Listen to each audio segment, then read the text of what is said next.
until the rains come.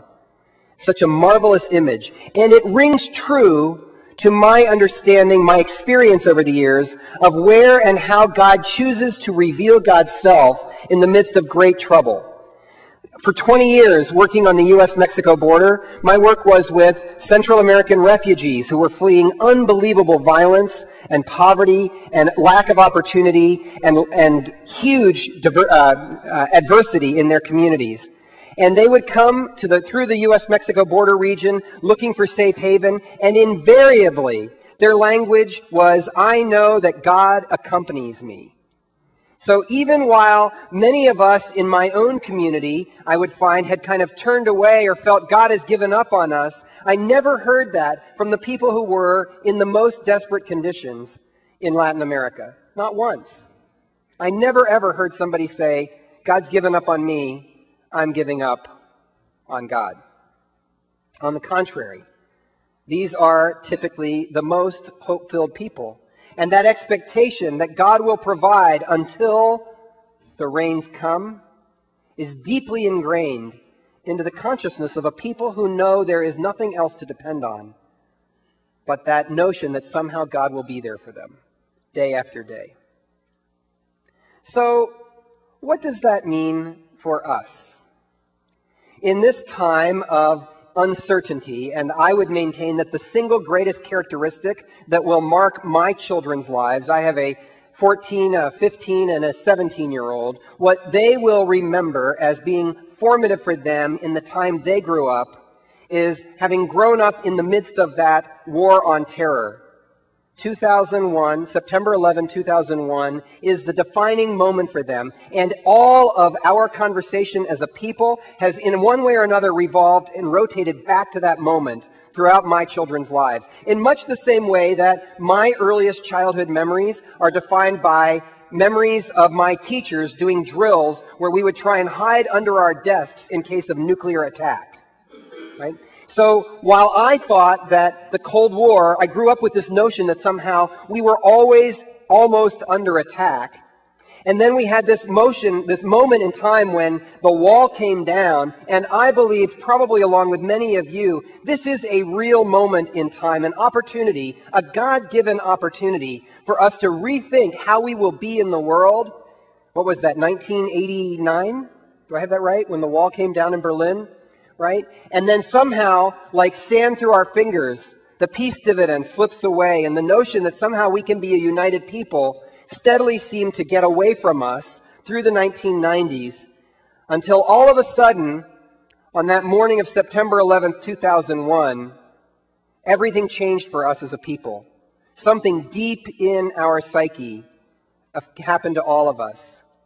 In the immediate aftermath of that moment, I got phone calls from colleagues and friends all over the world, especially from Latin America, saying, "We are with you. We know what this kind of insecurity feels like.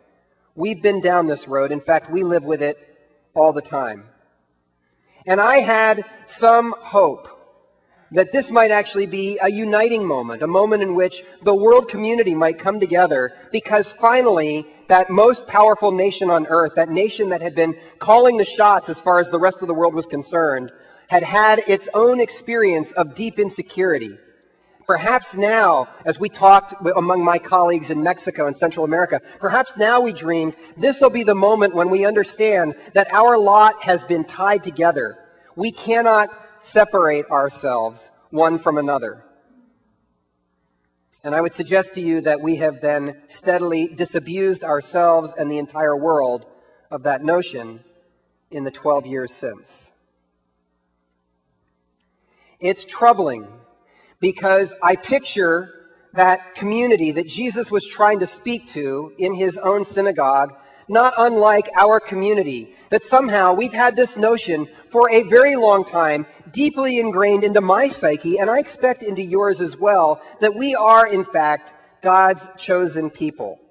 That sense of entitlement grounded in some unbelievably beautiful values, values around democracy and human rights and full participation, things that we say we believe in this country that I insist are the fundamental core of who we want to be as a people.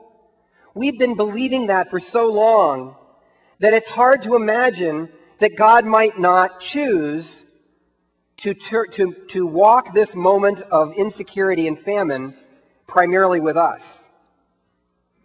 What if God's not here? What if Elijah hasn't been sent to us? What if Jesus has chosen not to come to this place, but rather, what if God is primarily with those people who are living the insecurity around the world? And what does it mean for us as a church, as a people committed to following Jesus Christ, the Prince of Peace? What does it mean for us to try and catch up?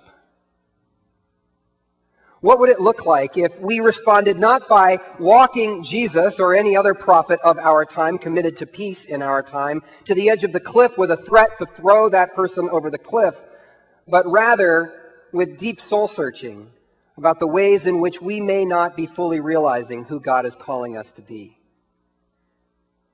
A few years ago, shortly after the war on terror began, my wife and I spent 6 months, this would have been actually, we started in Lent of 2003. We were living in Guatemala City. And you may remember that everyone was saber-rattling and talking about the fact that George Bush and the United States government were likely to take us to war in Iraq during that winter. My wife and I remember, I think it was the 13th or 15th of February, it was right around that time, went to the Capitol in front of the U.S. Embassy in Guatemala City and participated with about 1,000 other, mostly expatriates from the United States, in a demonstration, a peaceful, nonviolent demonstration saying, please don't do this. And there were tens and hundreds of thousands of people, maybe as many as 15, 20 million, no one really knows, around the world, how many people chose to demonstrate on that day, nonviolently and peacefully, to say to the U.S. government, please don't do this. It's dead wrong. And shortly after that, there was a letter that was produced that came from all of the major U.S. religious denominations with the exception of the Southern Baptists, and including the U.S. Catholic Conference of Bishops, saying to our president, don't do it. It's morally indefensible. It's a slippery slope. There is no way out. And still, a few short months later, we found ourselves involved in a war that's taken us more than 10 years to extract ourselves from.